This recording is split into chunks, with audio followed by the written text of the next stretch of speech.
Broadcasting live. It's America's longest running talk show on computers. It's Computer America, bringing you the biggest names in technology with guest interviews, new products, and your emails. Listen live at computeramerica.com on any device around the world. Email the show at live@computeramerica.com or find us on social media. Be sure to check out our website for contests, giveaways, show notes, live video stream, podcasts, and more. You're listening to Computer America.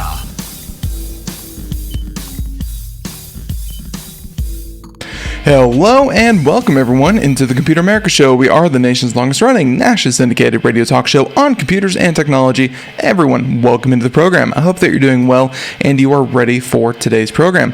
Because even though it's a little time shifted, I think it all worked out for the best. And I'm so happy that the one, the only, Mr. Nathan Evans, he is the managing editor over at Popzara.com. He is joining us here today to talk about a number of different stories. Some of them that quite a few of them you've probably heard about, but it's always fun to talk with Nathan and, kind of get his perspective, but also just, more discourse about some of these stories because, while the headlines are often dominated with the weather, and by the way, let's see, I have to get this ready. Okay, so, not Dane Cook. Oh my goodness. One second. Dennis Leary. That's it. Dennis Leary has a song called I'm an Hole. And that one is, he jokes about how he can make everyone else's lives more miserable. And one of the ways he does it is he walks around in summertime saying, "How about this heat?"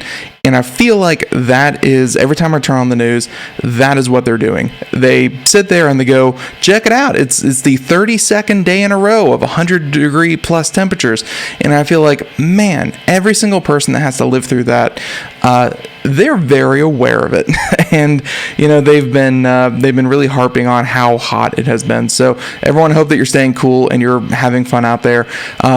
Ladies and gentlemen, let's go ahead and bring on Nathan Evans and Computer America. Actually, before we do, computeramerica.com. That's where you'll find everything, including the show notes. The show notes for today are always helpful because, as we go from topic to topic, be sure to include not just a link to our guest website, but also anything that we happen to talk about. If you want to fact check us, if you want to go back and say, no way, that's the case, don't worry, we'll have everything included in the show notes. So if you're tied up, if you're busy, if you're driving, don't worry, we have you covered. Now, with that being said, joining us, as I said before, Nathan Evans, longtime Computer America contributor, and of course, managing editor. Him and his team over at Popzara.com cover everything from book, game reviews, movies. Yes, they do have a review of the recent Barbie movie, so you definitely want to make sure to check them out for all things pop culture. And Nathan, welcome back onto the program. How you been? What's going on, Ben? Okay, where do we start? Are we talking about Barbie? Or are we talking about the heat? Because I got to tell you something. Not a good combination to put a plastic doll in 110-degree weather. Arizona, Death Valley. I did see that video of someone baking cookies in their car, and so many times, frying an egg, making cookies. These ones actually came out pretty good. They were crispy, and I was surprised to see that. So, well, hear me out. Let me say this. I'm what's called a Debbie Downer, which means that I'm the guy that comes in and takes the joke literally. Why would the chicken want to cross the road? I don't understand. But the fact of the matter is, like Billy D. Williams said on Family Guy, you got to find the cool side of the pillow. Yes.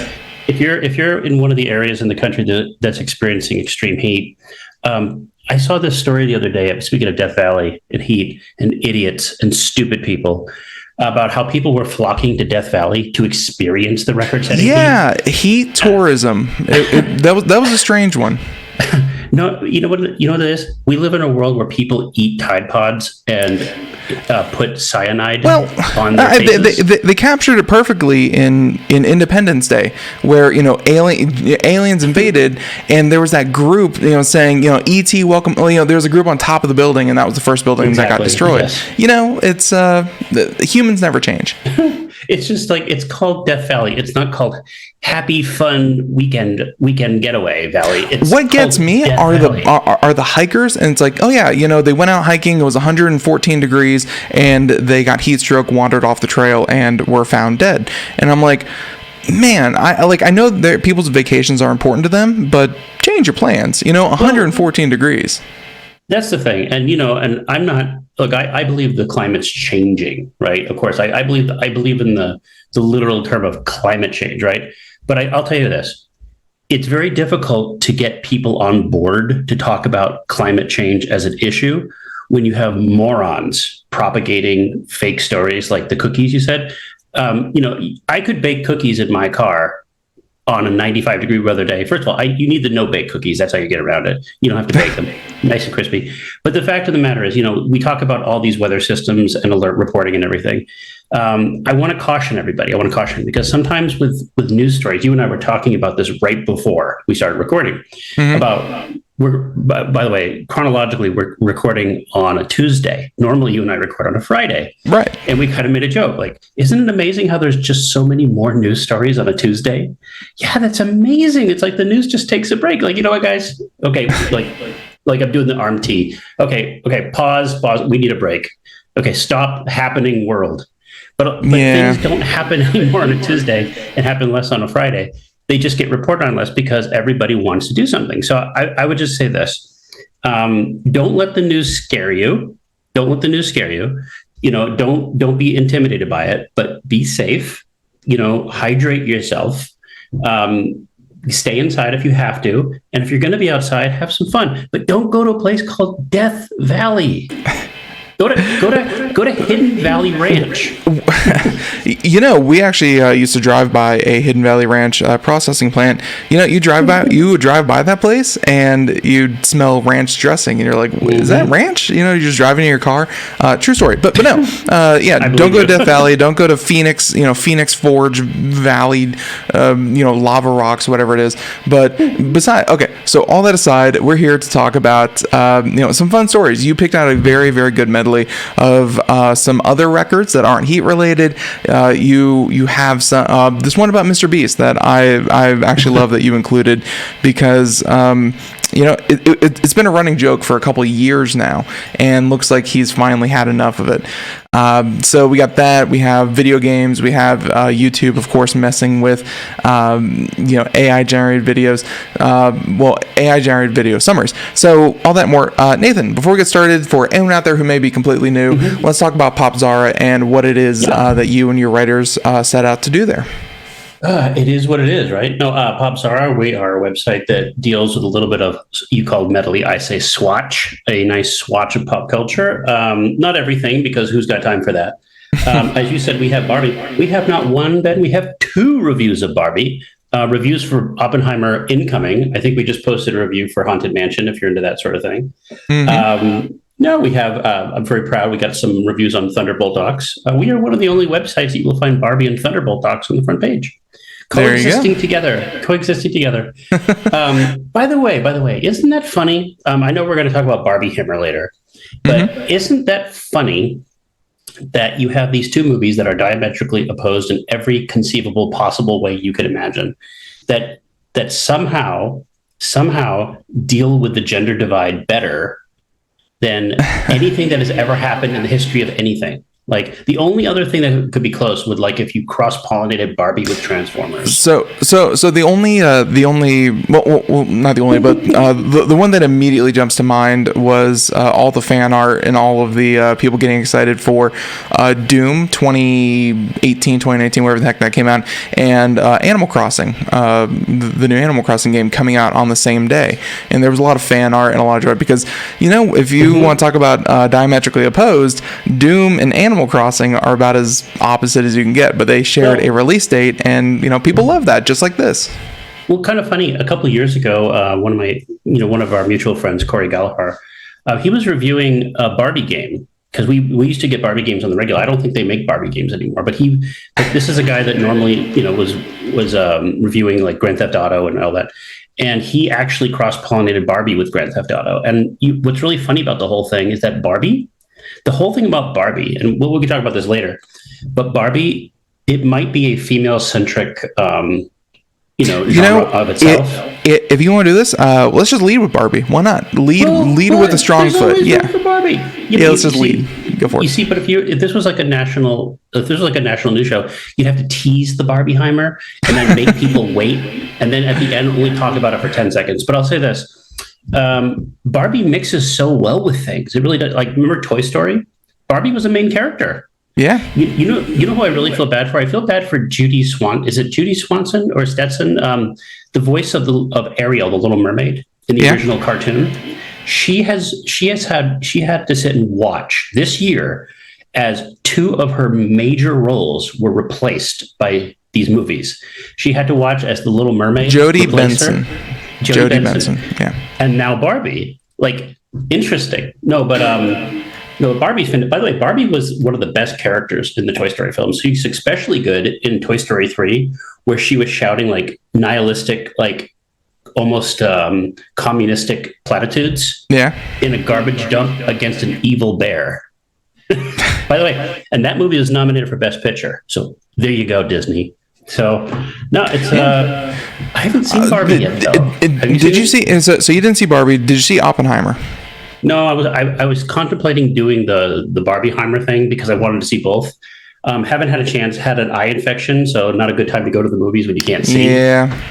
So, but both movies are still breaking box office records. They're going to be around I feel like, and some of this to me is that obviously there's a writer strike going on and an actor strike going on, and I think they averted, or they may not have diverted averted the director's strike. But all of Hollywood is just, I guess they reached the point where streaming video has to be accounted for, streaming and rights and all that kind of thing. The point is, no one's out there pushing their projects because they're all on strike. The last thing when that was really hyped up was Barbie and Oppenheimer. Nothing else is even allowed to be pushed. So I feel like that's kind of giving it a bump as well. No, you're exactly right.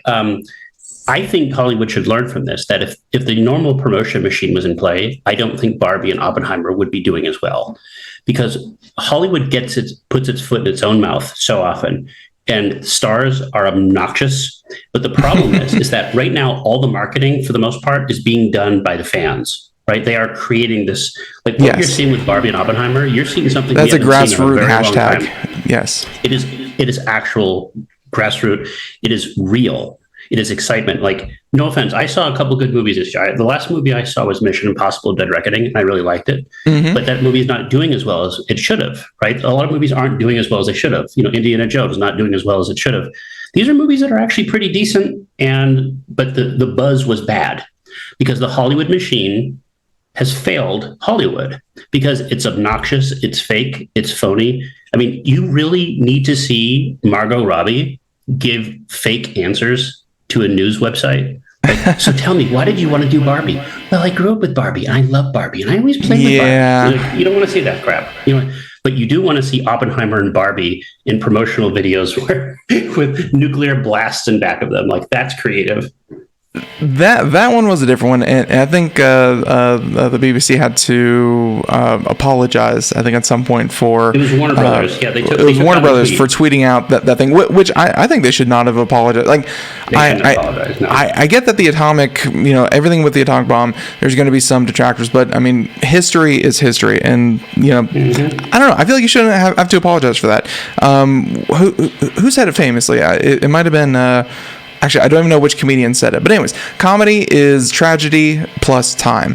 And yes, there are still people alive today that were affected by, the nuclear blast.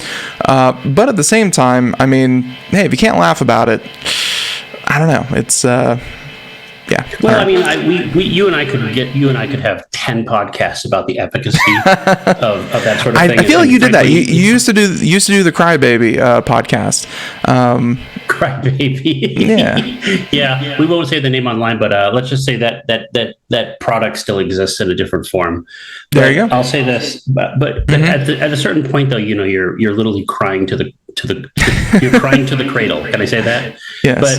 But no. I mean, we could talk about the efficacy of what. But I agree exactly what you say. History's history, and it needs to be discussed. And at a certain point, the current generation cannot be held captive by the previous generation. Right. And and again, I could give you a million examples of this, and you can do that while being respectful too. Yeah. You can do that being respectful, but at the same time illuminating. And I think there have been a lot of, in the case of Oppenheimer, which everybody seems to think is the front runner for Best Picture now of the year for most people. People say, "Oh, it doesn't have this, and it doesn't have this, and it doesn't have this." Well, it's a movie. It's not an encyclopedia. It's not not Chernobyl on HBO. It's a movie. And by the way, that's been a thing for like the Oscars for a little bit now. Is that movies are Oscar bait, and it's like you go out and you put out your Mission Impossible or your Top Guns kind of reboot, and then you go out and then you do your serious acting and you do something that appeases the critics that are going to give you the Oscar. I can't say with authority here, but I don't think Oppenheimer is eligible for Best Picture nomination. I know the Academy Awards, which, by the way, are rancid, fetid relic of an old day. They have some sort of obligatory thing now. Like, in order for your movie to be nominated for Best Picture, it needs to meet a diversity quota. And I think about a movie about a bunch of like 99% white guys building a bomb wouldn't qualify in any way, shape, or form. I don't know how you fit transgender people in Oppenheimer, but because you can't do that, I don't think it'll be eligible for Best Picture. Like, you have to create a new character.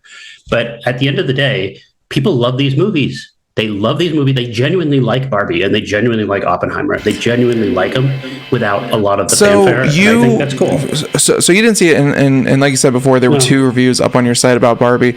This movie could have gone, very much like, I guess, like the tropes, and like maybe like a feminist push and all that kind of thing. I'm from the promotion that I've seen, and I've not seen the movie, and I have not read the reviews yet. I probably won't see it until it's out on streaming, and even then, I'll probably have to have my arm twisted. But still, I'm guessing they treated it like kind of the silly premise that it was, and had fun with it. And is that kind of what the reviews you had? That's kind of what it is. I know the silliest news story I've ever read was there's a story about the original actress, which is Amy Schumer, the comedian. I did hear that. She was supposed to. If Amy Schumer was in this movie, we wouldn't be talking about Barbie right now. You have Margot Robbie, who is de facto one of the most beautiful women in the world, very funny, very talented, a legitimate movie star who has been in other big movies where she is a standout. I think it was casted very well. I agree. Yeah, perfectly. Like, she was Harley Quinn. She's been in the Scorsese movies. She's been everywhere. She's fantastic. She's a phenomenal actress. She just happens to be hot as hell. And she's also very funny.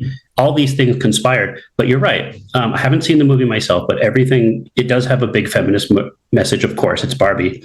But it feels like, from what I've seen, do you remember the Brady Bunch movie that came out in 1995? No. I mean, I've definitely seen my share of Brady Bunch, but not the movie.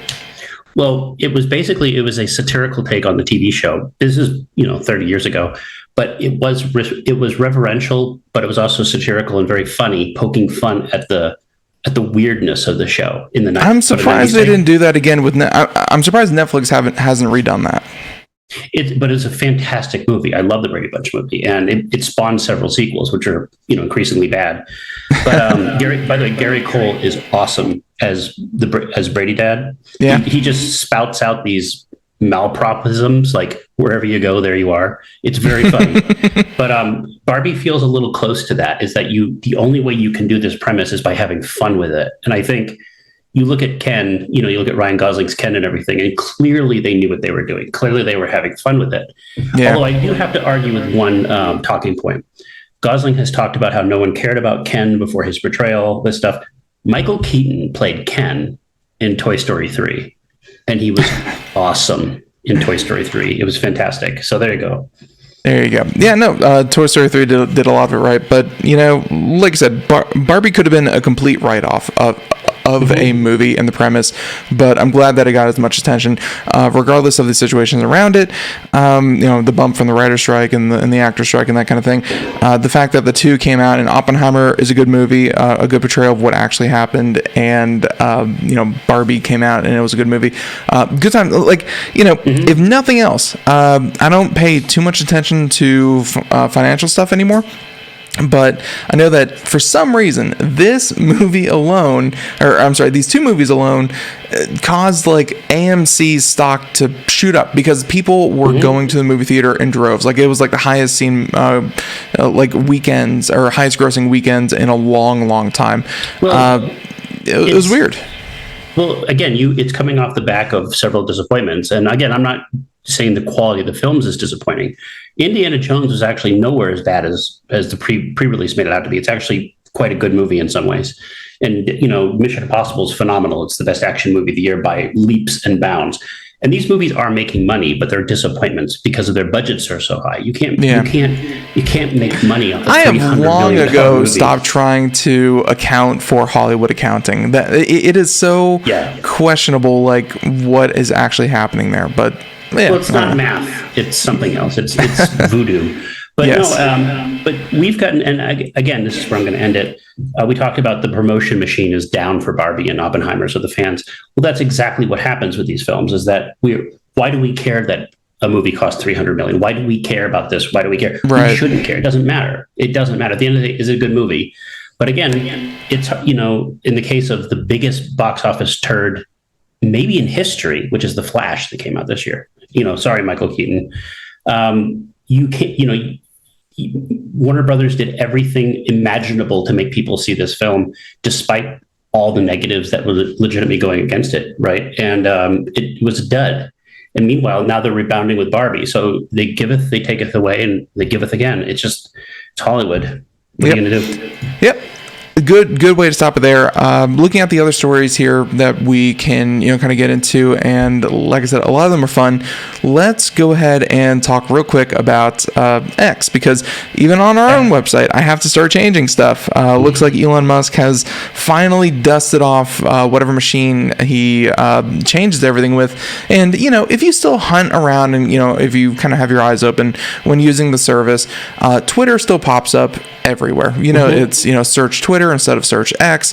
Do that. But I gotta say, picking up your phone the other day and the blue bird is gone, Twitter's gone, the big black X is there, and it's now named X. He wants you to send X's and not tweets. First of all, Nathan, I don't think we've really even talked about since you last been on, all of this has happened. He wanted to rename Twitter to X, and then on top of that, he just kind of did it. So I wanted your kind of input because, not only are you, of course, a very, fun person to talk to, very knowledgeable, you are a business owner, and talking on our level is one thing. Talking on the level of Twitter, which is a globally recognized brand, and he just said, well, throw that away. My product, I don't want to do that anymore. I want X. Well, I think X is going to be good. What do you think about the rebranding in general? Well, you remember years ago, you and I talked about Twitter, and I told you I think Twitter was the worst run company I've ever seen. Under Jack Dorsey's mismanagement, I mean, the company was successful in spite of all the damage that was being done to it by outside forces. And I told you this before. I'm on the record. You can go back and listen to your road shows. I was not a fan of Elon Musk before it was popular. See, when everyone loved Elon Musk and thought he was the next coming of Jesus, I was skeptical. Well, he made electric cars, and they looked kind of cool. So, everyone was on his side. It's sort of like The Simpsons now. The Simpsons has become such a turgid, I don't know what you would call it, a turgid, sycophantic mess where it used to be transgressive and now it's literally, it toes the company line. There was a horrible episode where Lisa talked about Elon Musk was the smartest man in the world, and Musk was on the show. And he was a terrible voice actor at the time. He's gotten much better, but they loved him. Everyone loved Elon Musk because he enabled the future. He was the Steve Jobs. When Jobs died, that vacuum was filled by Elon Musk. Yep. And his greatest trick was somehow regrowing all his hair once he became a billionaire. How did that happen? It's amazing. If you inject straight money into your veins, your hair will grow. It's true. Like no one ever thinks of this. Like, oh, I'm gonna spend I'm middle management. I'm gonna spend my fortune getting growth. Then you look at all the rich billionaires that are bald, and you're like, there's no cure for baldness.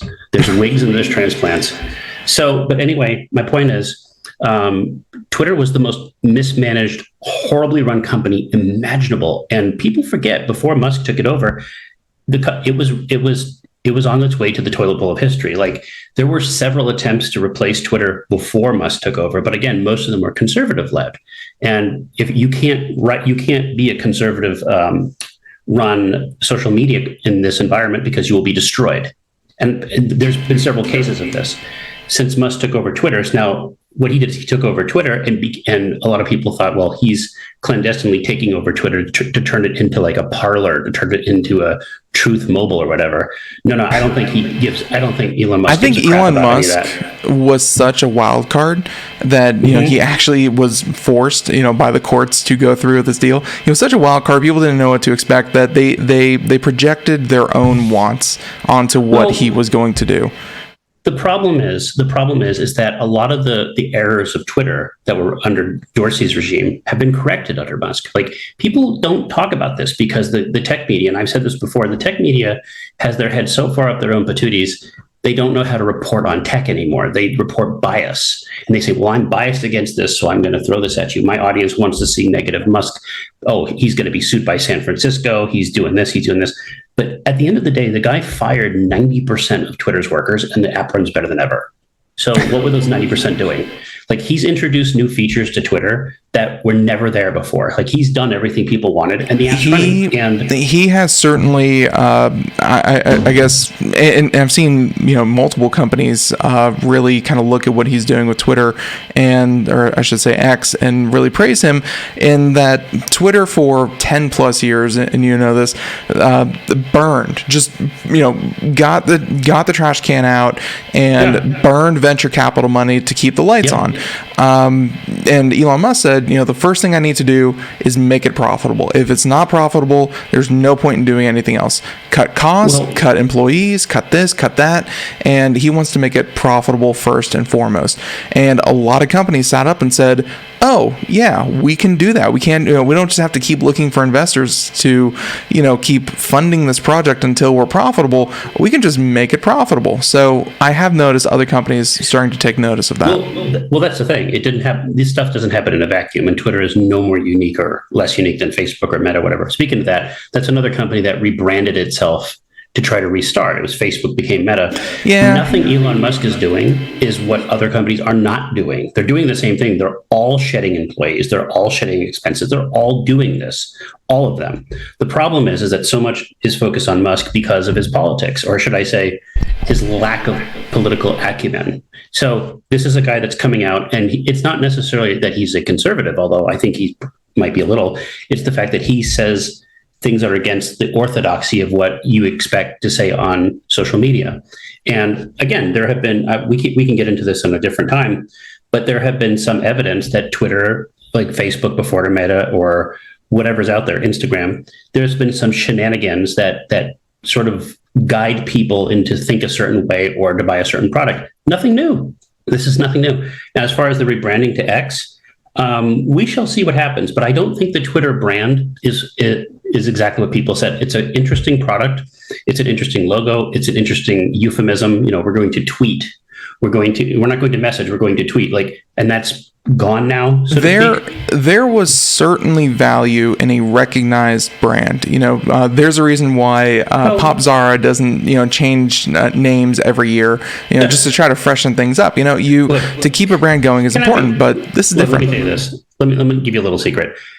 I have literally had guests on my podcast who thought we were pop stars. They misread the name. And it's been embarrassing. There's also a reason why we're not worth $45 billion. But at the end of the day, though, you got to be careful when it comes to IP, because IP is overrated.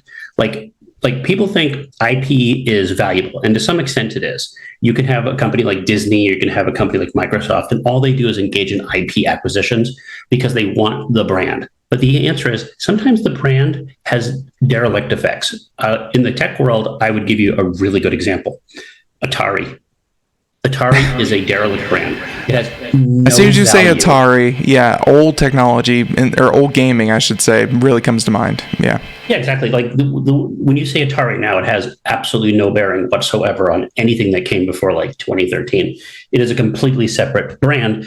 So someone basically bought the name Atari. You know, they bought the Fuji logo, but so it has no value. You're not going to put Atari on something that's going to sell a million copies. It has no value whatsoever. You know, last week Disney put out a thing that they're canceling their Mickey Mouse animated shorts. Mickey Mouse is their brand, but that brand is now under a siege because they may no longer have the absolute copyright on on their most popular character. You know, so again, you can weaponize nostalgia, or sometimes you salvage it, or sometimes you want to maintain it.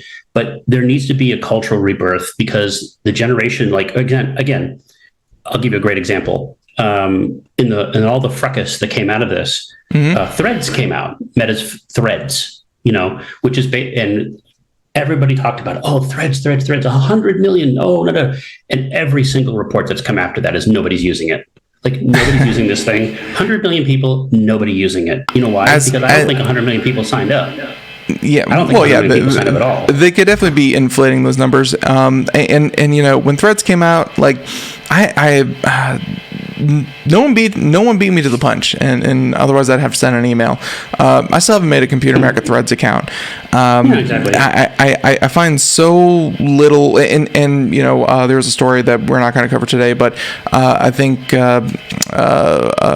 Zuckerberg said that less than half of Threads users are actively using the platform. You know, their retention is absolutely garbo, and you kind of figured that was going to be the case because, you know, while they wanted to be a Twitter replacement, and by the way, if there was ever a time to launch a straight competitor to Twitter, now would be the time. You know, especially when they're dropping their name. There have been though. You know, there's Blue Sky. There's all these competitors. But the problem is people don't talk about this. Twitter's engagement has been better than ever. Like, that's the thing no one talks about. Everyone's leaving Twitter. The Twitter, you know, it's on fire. It's burning to the ground. And yet here we are. We're talking about it because at the end of the day, the service is more important than the brand. The service itself is actually quite good. Like, Twitter is literally the world's court. Like, again, I'm not saying it's the best it's the best thing you could ever have. But at the end of the day, you don't go to Instagram for chat. You don't go to Facebook for chat. It happens at Twitter. And despite all the turmoil, and look, if you're a very hardcore liberal anti-Musk person, I apologize for what I'm going to say. But if you're a smart person, you're probably on Twitter, and you may disagree with what Musk says. You may that is a stretch. Social media in general is no. I'm saying as far as social media goes, but there is no other platform where the aggregate of thinkers gathers and chats more than Twitter. It just doesn't happen. The problem is because there's no booty shots, there's no boobs, there's no TNA, there's none of that stuff. It doesn't generate like the massive like cultural revenue of like an Instagram. You know, Kim Kardashian is not going to post a picture of her butt on Twitter and it's going to make $100 million. It's going to happen on Instagram. Instagram is where you go for that sort of visual thing, which is trying to mix dialogue with Twitter is like oil and glue. It was never going to work for Threads. Plus all the baggage of Meta. It should also be said that TikTok, when this happened, allowed strictly text posts. So essentially, you make like a meme format. It's like words on a plain background, and you could probably set music to it. So TikTok allowed you to do text only post in the same time that they launched Threads, and Twitter went through all this. So that's going to cut into Twitter a little bit as well. I don't know what does YouTube call their version of TikTok. I don't think it's had any effect. Shorts or something like that. Yeah. Like the audacity of the tech people thinking that they can somehow translate an existing user base and clone another user base's thing and retain it. Well, that has never worked in the history of anything. It has never worked. You cannot do that. If that's true, then Linux would be the most that tech imitates. That's all tech does is they imitate. They imitate and they steal, but they've never been so brazen in thinking that if I clone your thing, for example, OpenOffice is free, LibreOffice is free, yet Microsoft Office makes the most money of any software in the world. GIMP is free. You have other versions of free Photoshop, but it doesn't. And there's a reason for this. It's a very good reason for this. It's because basically what OpenOffice and LibreOffice and GIMP and all these clones do, they're basically like AI. They only exist because there's a parent software of them to steal from. You can't make Threads and steal Twitter without it, because you're going to come up with a product that's always going to be inferior, because it's a parasite software. It requires a host to copy from. For all its faults, Twitter's pretty good, or X is pretty, whatever you want to call it. It's pretty good. It typically works. Personally, I want to call it Twitter, but we're gonna have to start calling it X at some point. I don't know. I still call Facebook. But look, at the end of the day, it's all about branding, but it's all about carrying forth the brand in a way that people trust. Again, I don't think Facebook has been very successful with this. Google did this years ago with Alphabet. Remember when their parent company was changed to Alphabet, and no one calls it Alphabet, they call it Google. Google, at least I believe they did it because they had so many different projects. They didn't want it just to be like Google Car. They wanted it to be Waymo. They didn't want it to be Google, Office Suites. They wanted to be, G Suites or whatever the heck it was called.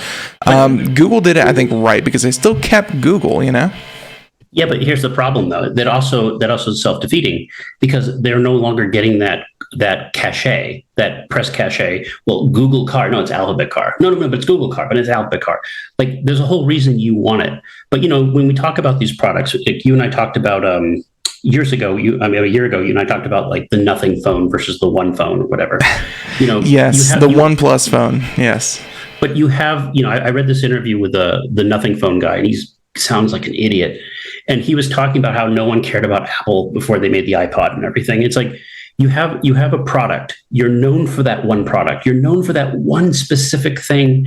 And then you try to branch off. Look at Amazon. Amazon's been very successful in a way that a lot of companies have not. They are known for selling books, that they became a marketplace. And now they make decent tablets. They tried a phone. Did anybody want the phone? Nobody wanted the phone. Like, does anybody want Echo? Apparently nobody wants Echo. Like, you win some, you lose some. Why do you think Apple is so reticent about getting into other markets? Like, will the Vision Pro succeed? I honestly don't know. I don't know. But going back to Twitter or X, or whatever, it's on my phone now, and I was like, oh, porn on my phone. But look, this is not. Look, I don't know what Musk's intentions are, but his stated intentions is that he wants to transform X into another service. I'm a little hesitant about that, because this is a service that's known for communication and talking and dialogue. I don't necessarily think you can affix micro commerce directly into that. So there's a story that I believe is probably still relevant. I don't have to update it too much. We covered what super apps are for everyone out there who's not in, or obviously we're Computer America. Our audience is American. Everyone else is very familiar with WeChat, and by else I mean outside of America, super apps. Elon Musk wants to make an American super app, and I remember covering why it's not really a thing here in the United States, and I think those still hold true. It's people don't go to Twitter for their payment thing. They the markets are so saturated in all their individual parts. No one wants to go to a one-stop shop. They're already integrated into their Bank of America app. They're already integrated into their PayPal app. They're already integrated into their news apps. We do have a super app. We do have one super app that's been successful. And it doesn't get talked about a lot because it's so integrated into the system. Apple. Are you about to say Meta? Oh, Apple. No. Meta, not even close. No, Meta's tried. No, but Apple, for example, Apple is the most successful super app by far in America. They're close. They're close. But they still have segregated apps. Oh, they do. That's what I'm saying. But we're talking about by scale. We have nothing that approaches WeChat. Like WeChat, and the reason WeChat in China is so successful is very simple. They are communists. Like, people forget. You have a country right there that does not care about like separation of bifurcated powers. For example, in America, you have your driver's license is separated by state. Your financial institutions have a million regulations they have to jump through. You have so much stuff. Good luck getting past HIPAA in the United States to put your medical records on a third-party app. It ain't going to happen. But in China, like, no, we're government. Push it through. Definitely. It's very well known that, like, in China, if you if you want a business license, you work with the Chinese government. And if you don't work with the Chinese government, you don't get a business license. You can't operate in your primary market. So, yeah. And here's another reason why it won't work here. Because you have a company like MasterCard. Let's go back a couple of years. MasterCard has decided to become political. So MasterCard has openly said, well, we're going to take away business licenses to people that engage in activities we don't like. We're not engaging in like pedophilia. We're not engaging in hardcore pornography. No, we're engaging in political speech. Like, oh, we don't like this political affiliation because they're conservative or whatever. So we're going to take away your ability to process credit cards. Or we're not going to allow people who want to buy a legal handgun the ability to use MasterCard to buy a handgun. That is unprecedented because, first of all, you're basically saying without trial, without any due process, because we disagree with your personal choice. You haven't committed any crimes. You haven't committed any crimes by any municipality, but we're going to take away your ability to do that. And you saw that happen with political opponents and stuff like this. And until that sort of stuff gets reconciled, that you can have a private company usurp like civil liberties of individuals, it's never going to happen. But in China, again, there's no such thing. There's no problem with that. Like, in fact, it's the opposite. Oh, you said something about Pooh Bear, about Winnie the Pooh, who's the leader of China right now? Xi Jinping, right? Guess what? You're gone. Oh, really? No, you're gone, and your family's gone. You're gone.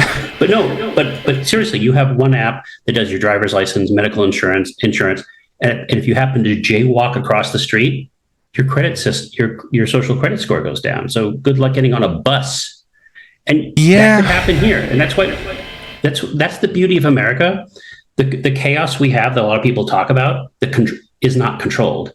Like the Wild West keeps that. No system is perfect, but I would say that the Chinese system is probably less perfect than most. I will definitely say that. It's perfect. It's perfect if you agree with it, and if you step outside the lines, and everyone agrees with it, because you just look out there. Yeah. It's only people agreeing with it, so it must be agreeable. Okay, before we before we get into 105% of people, but before we get into any kind of trouble, which, by the way, ladies and gentlemen, I've long said I'm probably on some kind of list for China. I've espoused so much stuff on here that this really doesn't affect me, but that is not the topic of today's show. You can check out some of our written articles. We have some fun ones. But with that being said, let's go ahead and switch topics. So X, Twitter, and I don't think I ever got my point of view out there. Elon Musk spent how many tens of billions of dollars on Twitter? He is definitely jumping in and saying that the platform, like, he went in there first and said the technology behind Twitter needs an overhaul, and he ripped out a lot of it and changed a lot of it. The personnel behind Twitter, he laid off 90% of the workforce, so clearly he didn't pay for that. He did not pay for the logo and the recognizable brand. Clearly he has paid however many billions of dollars for the established user base. That is the only thing he seems to care about, which is fine. It's his money. He spent it, and it's his company to do what he will with. All I'm saying, Nathan, is that Elon Musk has paid an exorbitant price for an established user base. I will say this. I agree with 75% of that statement. User bases come and go. And retention is very hard. It is very hard. And the Twitter user base, even with all the controversies, has been very, very solid. Like, the number of people that have actually left the platform is so minuscule, no one worries it. Because, by the way, every single person that says they left has not left. Every company that says they've stopped posting has not stopped posting. But I will say this. I disagree with 25%. And the 25% I think he paid for, the API and the mechanism of delivery, as well as the user base. I would say he did close down the API. You're right. And I will say this, though. There are two developments that happened on Twitter/X that I think point to where he wants to go. Just two. One, and I don't like this guy. I don't watch him. I didn't watch him when he was on TV. I don't watch him when he's online. Tucker Carlson, who was fired from Fox, brought his show to Twitter, and it was shockingly successful. There was, I think, there were 10 times more people that watched him on Twitter than ever watched him on, terrestrial TV. And the profit sharing, he is now starting to profit share for high-end Twitter users that can produce content. Now, like it or not, there have been a million YouTube clones out there. There's not Grumble, there's Bumble, there's whatever. I don't even know who they are. No one cares who Vimeo is or anything because they don't do it. But Twitter could be a surprise competitor to something like YouTube with these developments. Like, you're sitting on this gigantic unmonetized platform with one of the largest, most loyal user bases. And for years, and this is why I said before, Twitter's badly run, didn't do anything with it. Nothing. People were just throwing stuff on there, and they liked the platform so much they created content without being paid for it. If Musk can leverage that sort of thing, then he suddenly does have a mini ecosystem in a way that Twitter would have never thought possible like 2 years ago. So yeah, look, I don't, like I said, we'll see how it goes. We'll see how this branding works for him. I'm definitely curious. And for anyone out there who is going to check out the show notes, we're going to include this article that we didn't really touch on. X will be the first and only, as far as we know, and the fact that you can only have 26 letters and 10 numbers, the only single character app on the iOS store. So yeah, good luck with Google searches. I don't know. I know Elon Musk doesn't have to worry about search engine optimization, but that's going to make it hard. Just that alone. Well, we should change our name to A. Like, people don't know this. Like, in phone books, like, that's why there's so many companies. Yes, that's why there's AAA Auto and stuff like that. Yeah, because you want to be first. And then, but the problem is, because everyone to be first, there's like 20 pages of AAAs. Mm-hmm. So there you go. Yep, there you go. We'll see. So, so that'll be in the show notes. Nathan, let's go ahead and move over to our next one, which actually the one that you pulled from Engadget, talking about YouTube test AI-generated video summaries. And I'm guessing there's a pretty simple way that it can do this. My first instinct is they're using the transcripts because YouTube does not a great job, but a job of transcribing and putting captions onto videos. They have voice recognition, and they can run that through an AI and tell the AI, hey, summarize this for me, and being the entire transcript of the video, and then it will, I guess, auto generate video summaries.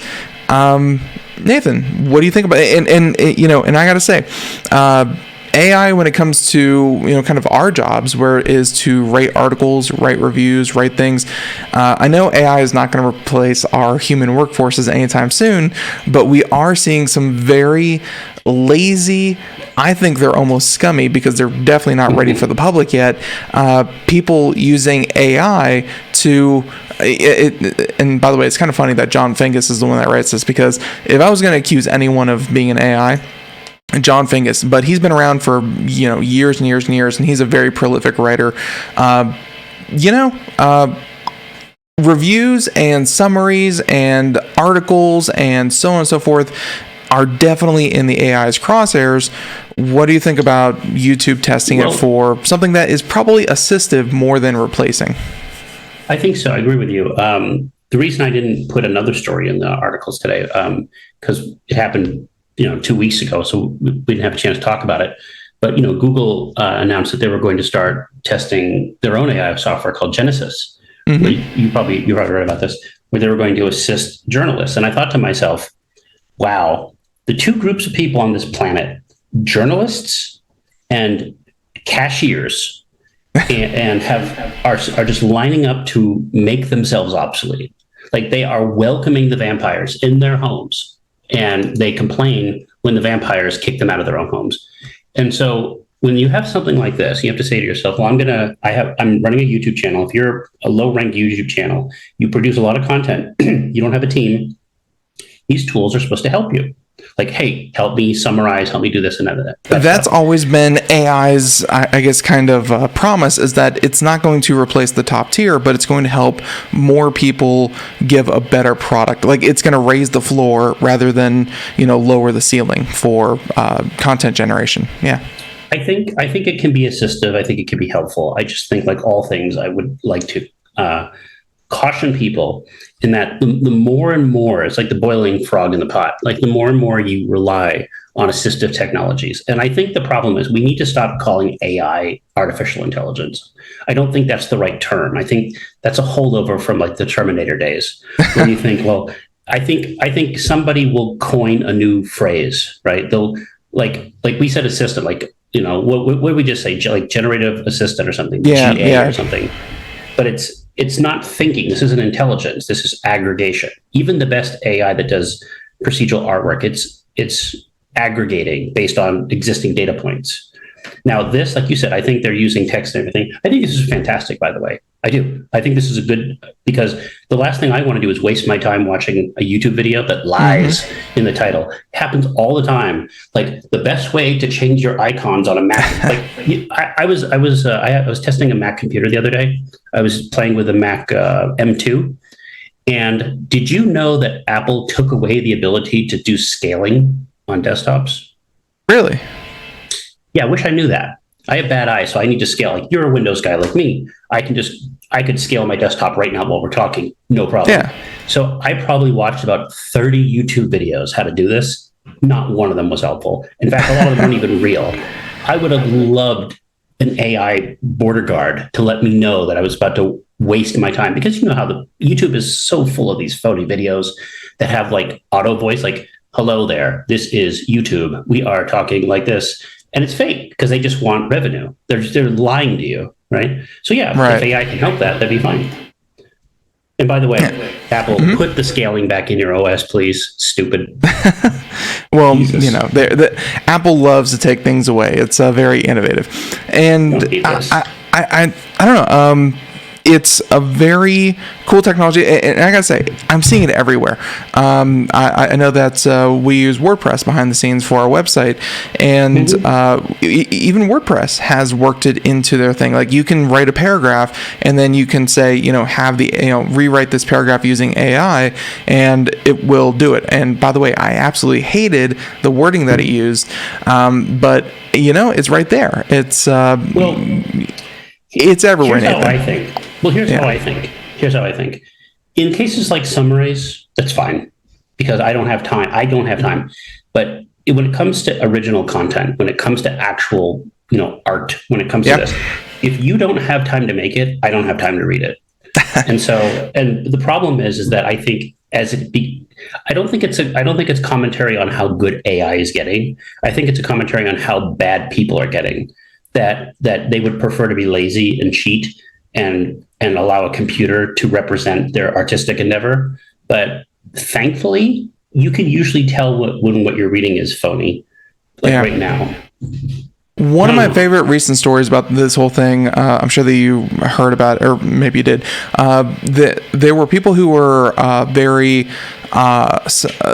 was a publication that was very suspect in that it looked like everything was written by an AI. And the purported author had written 90 articles a day. And, you know, Nathan, you know how, wouldn't it be great if all of your writers could put out 90 articles a day? This person put out 90 articles a day, and they found out, and it was the World of Warcraft subreddit.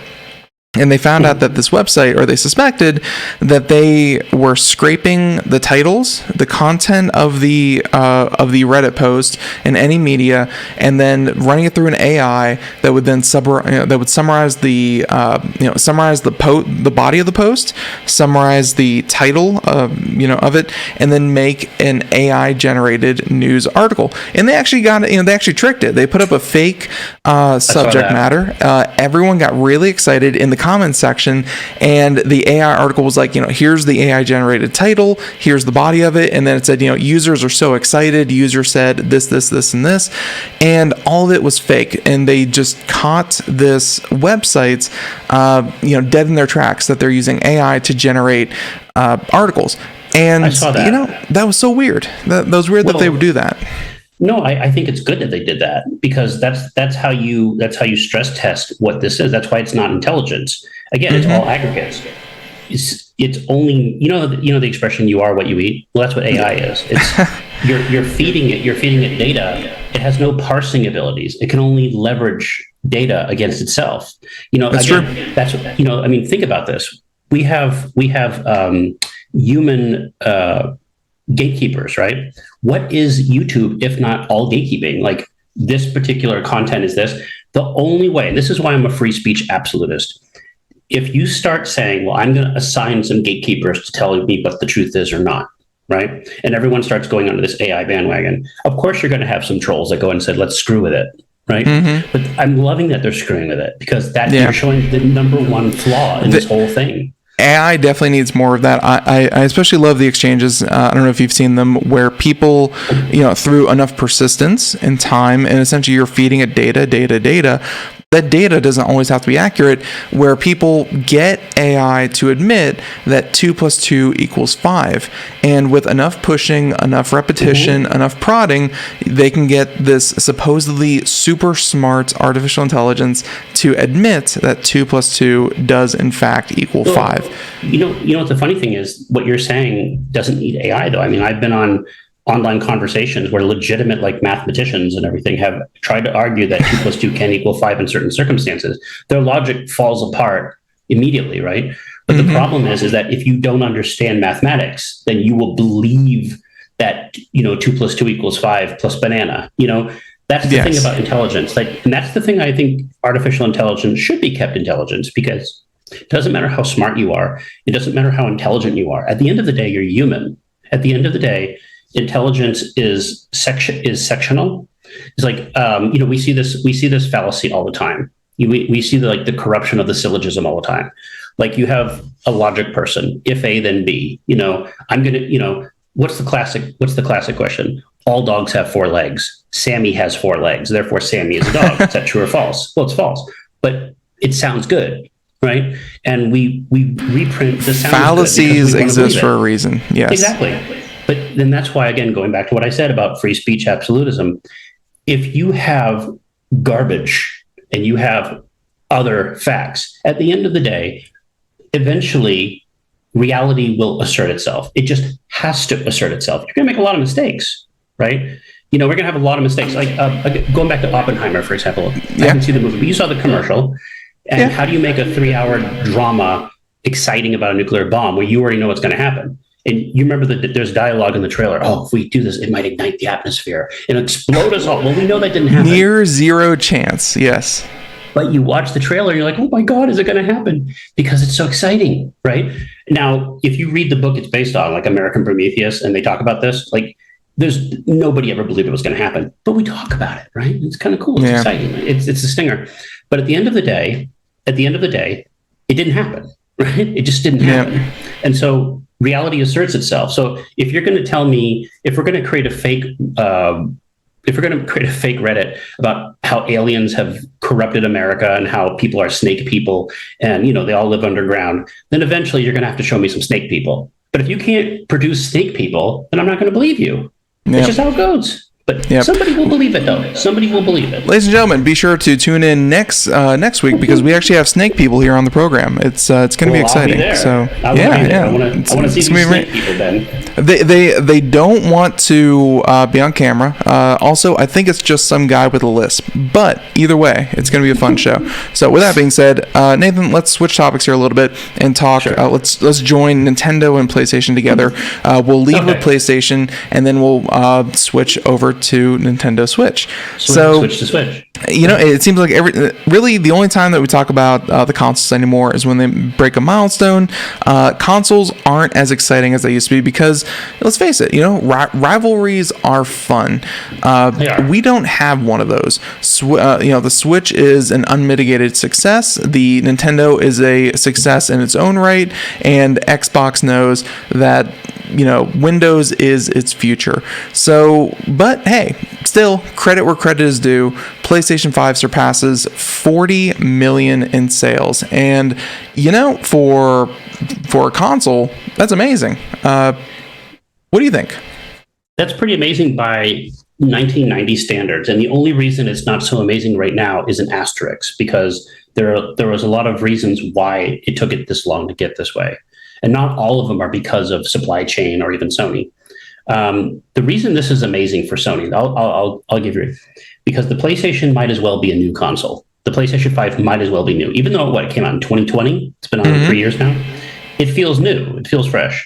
It launched during a pandemic. It launched where you couldn't buy one even if you wanted it. The stores weren't selling it for what, and the excuse was the pandemic, but the real excuse was chip shortages, stuff like that. No. That's the line. But the real reason is they didn't want to get robbed. Like you were watching, people forget stores were being maliciously, especially big chain electronic stores. People were stealing washing machines. How the hell do you steal a washing machine? But you did. Like all this stuff happened. Chip shortages as well. But chip shortages only affected some companies. They didn't affect other companies. So again, you have this system that's been on the storage front for almost 3 years. It had a muted launch. It had very muted software things. It had a competitor that was also muted.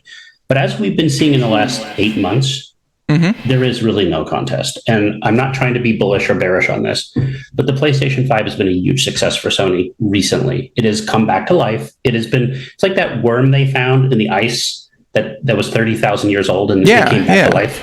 Yeah, that's the PlayStation. It's like, you know what? Crack. We're out of cryogenic. We're here to dominate now. You talked about competition.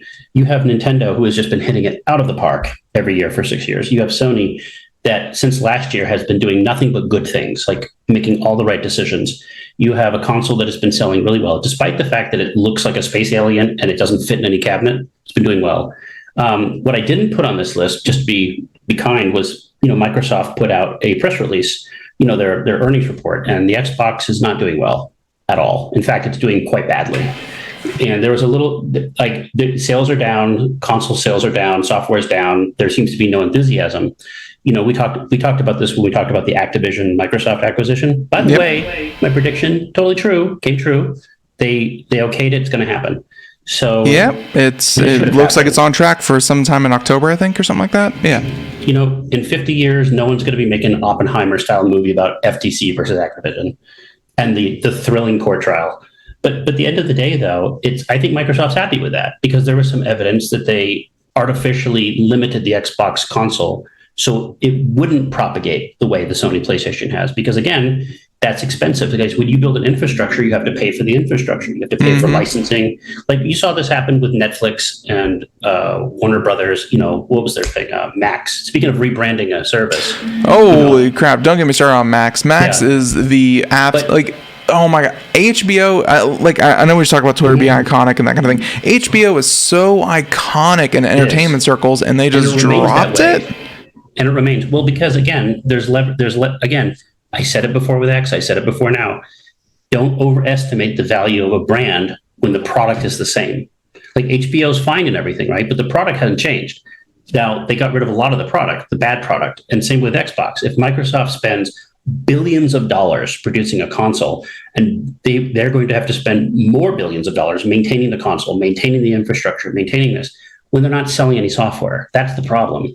So, and again, they said it during the FTC hearings that they did not produce Xboxes on purpose so they could position themselves as a cloud service. Sony doesn't do that. Sony's like, we want PlayStations out there. And I'll be honest with you, I follow the numbers every month. I told you, we've been doing this for years. Yep. It's worked for Sony.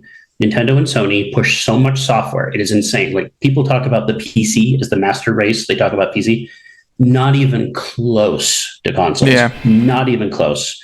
Like we're talking like for every PlayStation 5 has really cemented to me just how much the gaming community, like I know that the gaming community loves to be elitist and how powerful is your PC and what do you play and that kind of thing.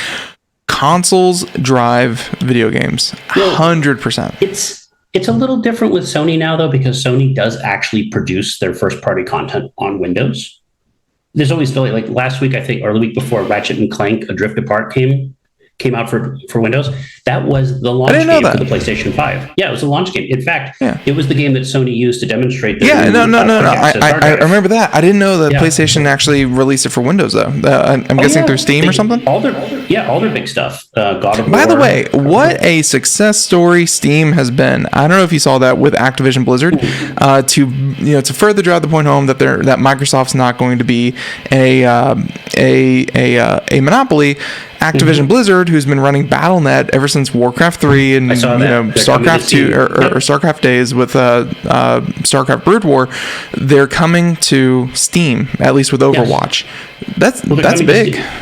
I think everything's eventually going to get there. Like, not because of necessarily Steam, but they're coming to Steam the same way Sony's coming to PC. It's a wider net. Like Microsoft has Starfield coming out, the big thing. It's limited to the Xbox and it's limited to PC. So you might as well say it's limited to PC. Like that game would sell 20 times better on the PlayStation. It's not going to right now. Doesn't mean it won't. But you will never see Super Mario Galaxy or The Legend of Zelda Tears of the Kingdom on Windows, because Nintendo doesn't need it. Like Nintendo is an island, PlayStation is a platform. They are different things. They are completely different things, and they work in tandem. Again, this information came out after we talked. Microsoft admitted that Minecraft, their biggest software of all time, the non-Office software, makes the most money on Nintendo. Yep. They're not going to give that up. They want the money. It's more profitable for them. Look, Microsoft wants to be the uncle. Can I say that? They don't want children. They want to be the uncle. They want to enjoy other people's children and then send them home at the end of the day. They don't want to have to maintain, and buy them school clothing and everything. They just want to say, here's the platform. It's called Windows. Do whatever you want. You know who else does that? Apple. Apple's very good at this. Apple has Apple Arcade. It's a decent thing for what it is. It's actually pretty good value if you like those type of games. But at the end of the day, if you have access to iOS and to some extent Android, you make your app on there. You just do it. That's why we take 30%, because you just make whatever you want, and it works fine. It works fabulously. If Uber had to make its own device to do Uber, like Garmin or TomTom, it wouldn't be successful. It just wouldn't work. It doesn't work like that anymore. Where we saw that happen years ago you remember AT&T before the government broke them up? If you wanted a telephone in this country, you had to buy a telephone from AT&T. Are you talking about Bell? It was made by Bakelite. It was made out of Bakelite. Remember those old classic plastic phones? Yeah. But that's how you got a phone. You bought it from, and more recently, if you wanted cable internet, you had to get the modem from the cable company. But they decided it's not worth it. Whatever. I don't think government regulations had anything to do with it. We just don't want to maintain the equipment. We don't want it. You buy your own. The government legislation helped a little bit by saying that they could not lock their internet behind their own hardware. They had to play nice with everyone's hardware. But see, that was the government. But you remember after net neutrality got repealed back in 2018 or whatever? And you basically had Comcast invest billions of dollars in infrastructure, and meanwhile you had Spectrum, who had assumed all of the speaking of Twitter, they'd assumed all of Roadrunner's users. Yep. Guess what Roadrunner users are having? They had 20-year-old modems.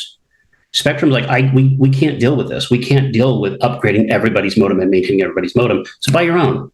And people buy their own, and their internet was 20 times better. You still can get equipment from the cable company. They don't want you to, though.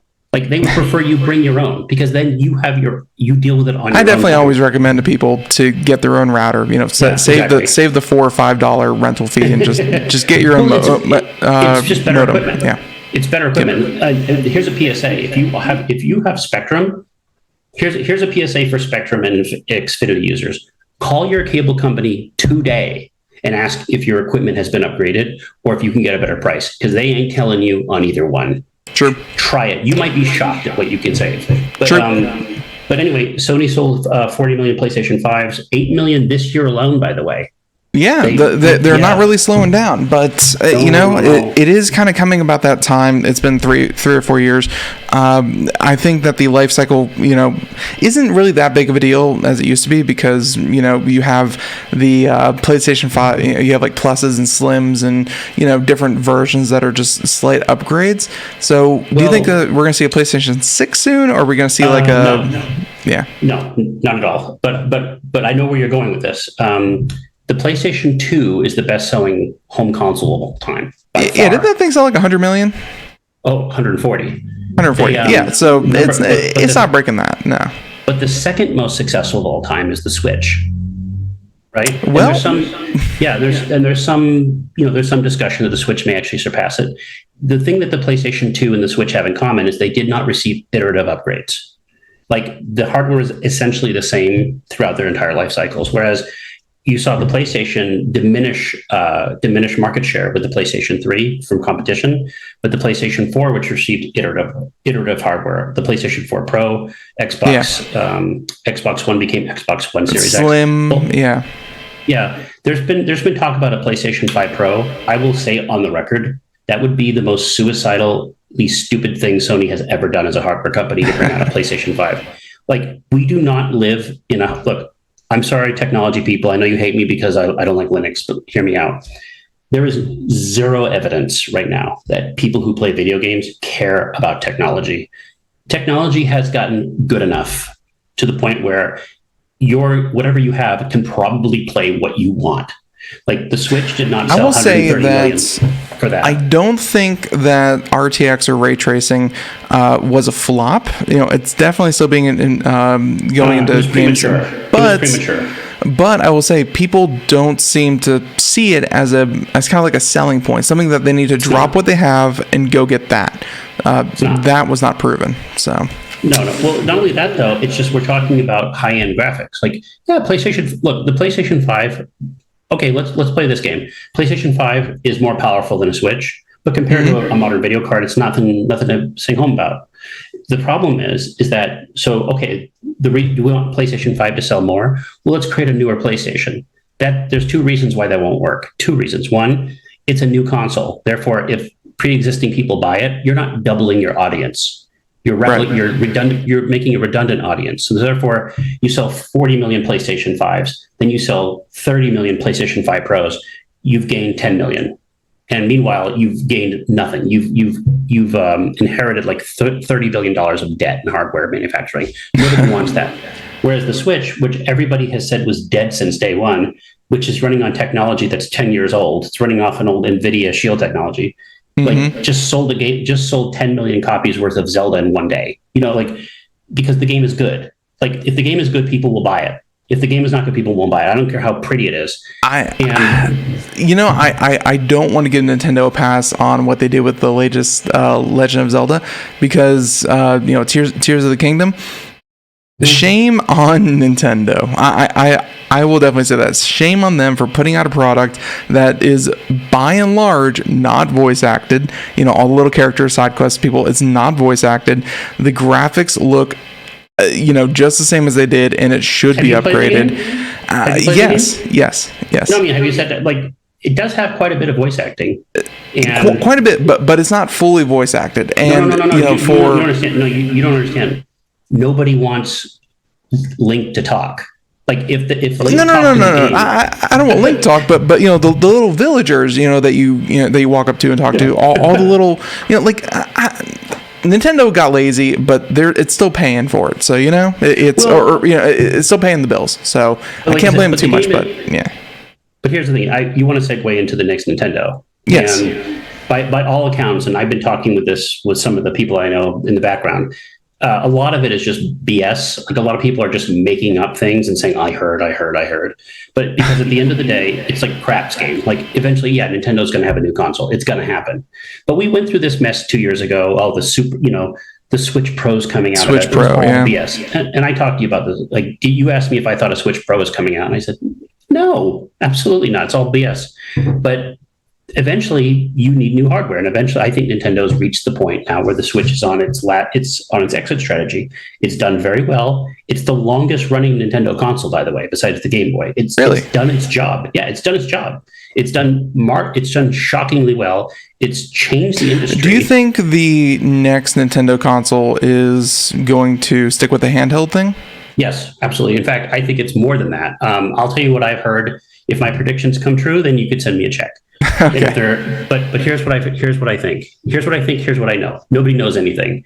But based on what I've heard, Nintendo used to have two market shares. They used to have portable market share with the Game Boy and DS, and home console. They don't have that anymore. They merged it together. They've somehow managed to merge it and yet keep both at the same time. The Switch is a hybrid console. It is not a portable console. It is not a home console. It's both. Because of that, that form factor has been so revolutionary. Everyone's copying it because it's a good form factor. Microsoft actually works with third-party companies to create a new hardware schema, which is the handheld Windows machine. One has actually made it to market, the Asus ROG. You could buy it at Best Buy. Microsoft worked on that. Like, this is a new hardware schema, just like a laptop, just like a tablet. You're going to see a lot more Windows gaming handhelds. That's going to happen. That's going to happen. And because people want it. People want the Steam Deck. People want that stuff. Mm-hmm. And it's here to stay. Thank you, Switch. That was your imprint for this generation. There you go. They're going to keep it, but I do think you're going to see an advancement of the technology that's going to actually be old. I think what you're going to see is you're going to see Nintendo resurrect technology they had in the Wii U console. Do you remember the Wii U? Not very successful. But it had all the gyroscopes and had a lot of motion tracking and stuff like that. And yeah, you didn't actually play on the handheld. It streamed to the handheld, so the console-based stream. I think what you might see is a return to that. Whereas right now, if you play the Switch, you either play it docked or you play it in your hand. You don't do both, because when you play it docked, it enhances the CPU, so you get better performance. I think you're going to see a return to playing it docked or on the TV handheld, and therefore restoring some of the dual screen that you saw with the Nintendo DS, which was abandoned. I think people want that. I think people want a console that can do more. But I don't think you're going to see anything necessarily, any revolutionary stuff. I think you're going to see more power. I think you're going to see backwards compatibility. And I think people will be absolutely fine with that. I think people would say, and I've talked to you about this before, I talked to Corey about this, call it the Super Switch. Make it happen, Nintendo. Don't rock the boat. Steady the boat and understand that people really like your product. They just want a better version of it. I think Nintendo really did a good job with kind of the price of it, because they are still charging a premium, but the Switch came in well under a PlayStation 5 or an Xbox, Series X. So it's never dropped price. It's been $300 since the day one. It's still $300. Yep. The only way around it was they created the Switch Lite, which excised its biggest feature, and it was a disaster. It didn't sell very well. The Switch OLED cost more, and that sold well too. People like the platform because the platform is shockingly well supported. Yeah, the games don't always look the best, but the problem is that it has the best lineup of any game console. The Switch is, if you give someone a Switch, they will find something they like on it. They will find something. Yep. So yep. There's that one. I hope to hear more about that. And hey, maybe we'll hear it next year at E3. We'll see. Possibly no. But jokes aside, I would not be surprised if next year we at least hear something of a new console. I think this year. Because Nintendo does their Treehouse thing, right? So they do it like two times a year. They do their Treehouse thing, but the indications, the market indications, right, are that they don't have any huge software titles coming this year. Like, if you look at the Switch now, it's mostly ports. Like, Zelda was probably the last big game, and I know there's a Mario game coming out this year called Mario Wonder, which looks trippy. Have you seen it? Mario turns into Mario Wonder, right? Mario Wonder. No, you can't call it Mario. You can't call it Mario LSD. But I think the way it's a publicly traded company. So they're going to have to answer to their shareholders, and the shareholders are going to talk about they need it answered. And I think if the new hardware is in development, I have seen this where everything is a little bit different than what you expect. So I easily remember the pipe inchworm looking thing. Okay. That's right. Watch the trailer. The trailer looks better than the pictures. Like the game. If you would have told me that this game was running on new Nintendo hardware, I would have believed you. It looks utterly fantastic. Like, it's graphically one of the most impressive looking Switch games I've ever seen. Right. It looks fantastic. Right. Nintendo has shareholders. I think they're going to announce, they're probably going to announce hardware at the end of the year, and with a release date probably for next summer or around there. Like, that's just what they do. There's usually no surprises. But you need to give developers time to develop, and you need to give people time enough to get ready for it without overlapping and eating into your current base. As soon, and I will say that this is pretty standard. As soon as they nail down what the hardware is going to be, they can at least send developer kits that aren't the finished product, but they can start developing on them. So they can at least get that going. What I've heard from other people is that you're probably looking at hardware that's on par with the PlayStation 4 Pro. like, which again doesn't sound like a lot in today's standards, but that's several times more powerful than the current Switch. Yes. Like, that would be forward thinking in a way that would probably be okay for another 6-7 year console cycle for them. Yep. So I think for our last story, we're going to do something fun, and then we're going to go ahead and head out for the day. But MrBeast, I think this might be the first time we've actually talked about MrBeast on this program. I'm so sorry for doing this to you. That's all right, because overall he seems like a pretty fun story to talk about. Very popular YouTuber. If you haven't heard about him, ask your kids. Your kids have probably seen every one of his videos. MrBeast, he very famously started his MrBeast Burgers, or Beast Burgers, I think is what they kind of called it at some point, and it was done through a company called Virtual Dining Concepts, which Nathan, I'm kind of one of those people that I go to a restaurant, I order food, and that's about it. I haven't really done too much when it came to I haven't really done too much when it comes to not grocery delivery, food delivery, because I think it's just a waste of money. But I will say, for the first time ever, I was in Dallas. I went to a place that served edible cookie dough, and I punched it in my navigator, and by that I mean my phone. And as old as I am, I punched in my phone, went to it. I came across one of these ghost kitchens, and it's these places that, if you don't have the capital to buy your own restaurant, to buy a place, buy a kitchen, whatever, you rent a kitchen by the hour. It has all your ovens, your cooktops. It has refrigerators, everything that you need for essentially a functioning kitchen. And you go in there. Let's say you run it 3 times a week. You pay by the hour, and you serve food essentially through delivery apps. They're exclusively through DoorDash, exclusively through Uber Eats, whatever it may be. And you don't have a sit-down dining experience. I went there and I was like, this is, it's full of lockers and people that are just looking at you weirdly. It's like, why are you even in this place? It's just a place for kind of phantom restaurants to exist. And that's what MrBeast Burger is. It's uncomfortable. Yes. You're in a place, you're in a place you shouldn't be. And you're not there for the parent company. You're there because an algorithm has led you to a kitchen that doesn't really exist. Very strange. Yeah. It was very strange. So MrBeast, he partnered with one of these companies that started up little pop-up kitchens all over the place, and he sold MrBeast Burgers. Nathan, I will be honest with you. The only thing I ever heard about MrBeast Burgers after 2 or 3 years on the market is how gross they were. There has never really been anything else other than I'm sure the article does a better job than I do talking. Here's an image of it completely raw inside. They have long been known for just being very subpar. To be fair, that's one person's. They're not. I imagine most aren't raw, but that it's been a problem with the quality control. I have seen MrBeast Burger dares where people will go and essentially almost like a bet, I dare you to go eat a MrBeast burger. Quality control was not there for a product that got as much recognition as MrBeast could lend it.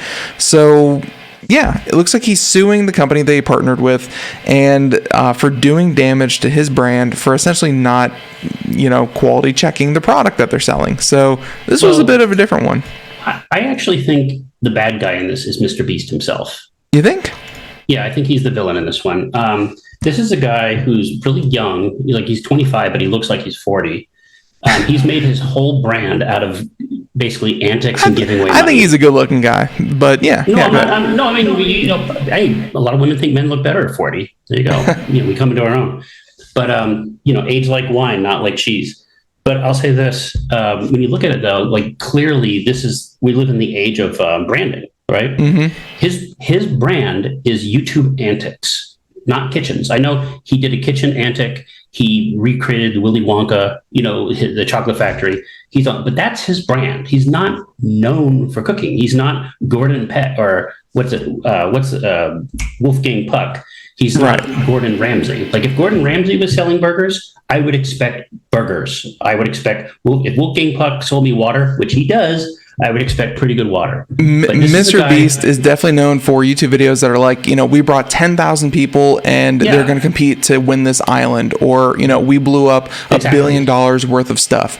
That's kind of his thing, is to make these videos. Yeah, he did that little stunt where he helped people who couldn't afford it restore their eyesight. That's perfectly fine. When you have, I would equate what he's doing to what, when rappers create sneakers or perfume. Clearly, just point to Snoop Dogg, why don't you? Snoop Dogg will take anything, any sponsorship that cuts him a check, he'll do. But here's the thing: Snoop Dogg is smarter than all of them. Snoop Dogg is the smartest rapper who ever lived, because when Snoop Dogg did promotion, he did promotion for products he uses. When he partnered with Martha Stewart to do those candles. And Martha Stewart was like, it's great for weddings. And he did more NFT partnerships. You're right. No one does use those. Exactly.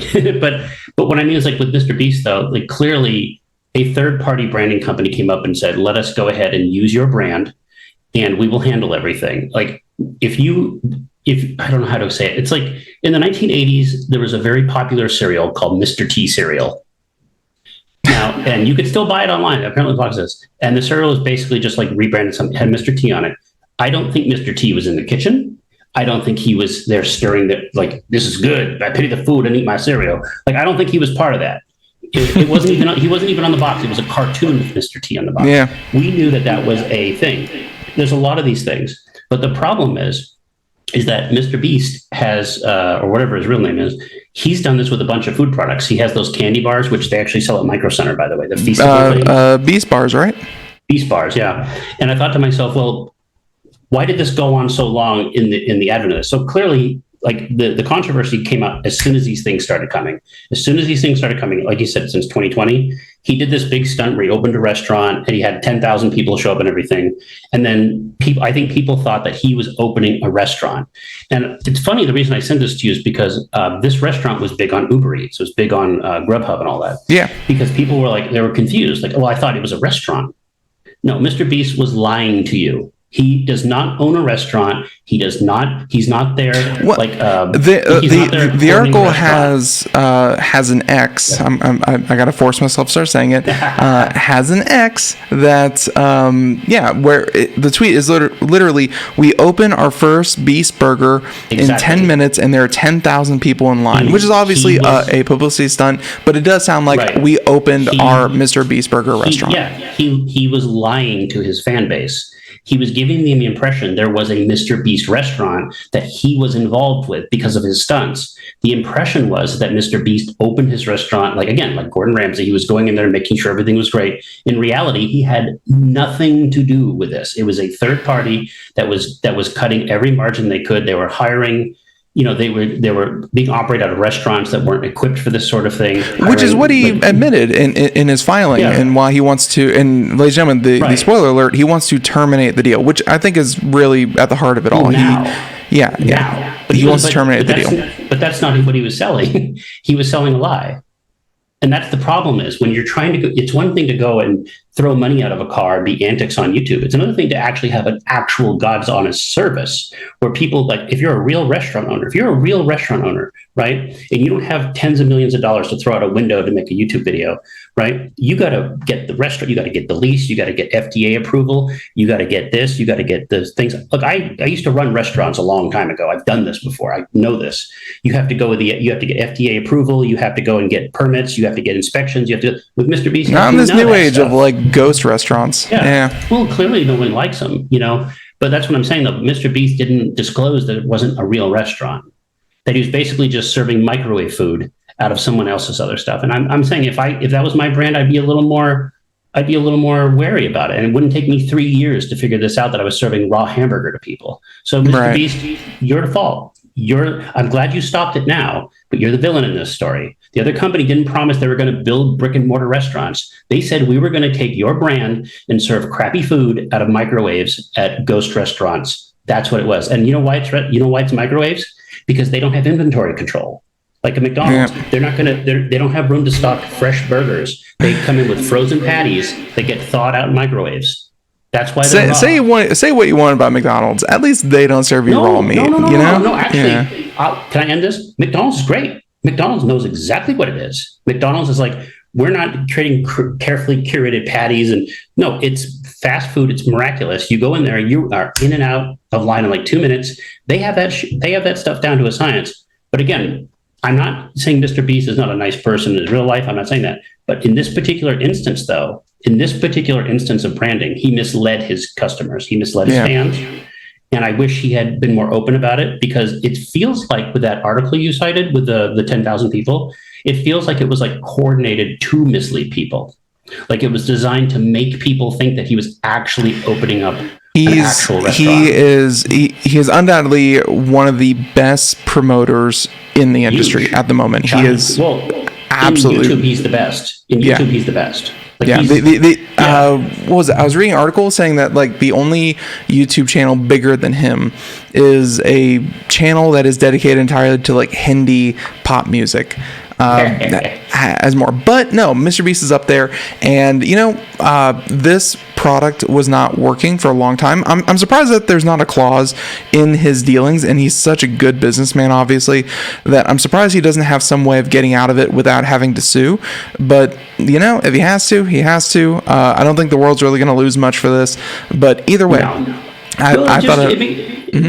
Well, I'll say this: he is the biggest, so let's not beat up on him because he's the biggest. But he's not losing sleep about this. You shouldn't either. Like the problem is, I guess people would be a little troubled by the fact that someone who doesn't need to is basically becoming an influencer. Like you expect, like if I look at an influencer online, I don't expect whatever they're selling to be any good. I expect it to be crap because they couldn't hire a real celebrity. Like it's, you know what I mean? It's like those infomercials at like 3 a.m. Like if someone recorded a video in their condo, hey guys, look at this new app game or whatever. Like, I guess it's like, hi, I'm Wilford Brimley and I'm selling you diabetes medication. It's like, or supplies. No, diabetes. So, diabetes supplies, yes. But, diabetes testing supplies, yeah. I was actually, when I saw, who's the guy who played, oh goodness gracious, who was the guy who played the $6 Million Man? I can Google that for you.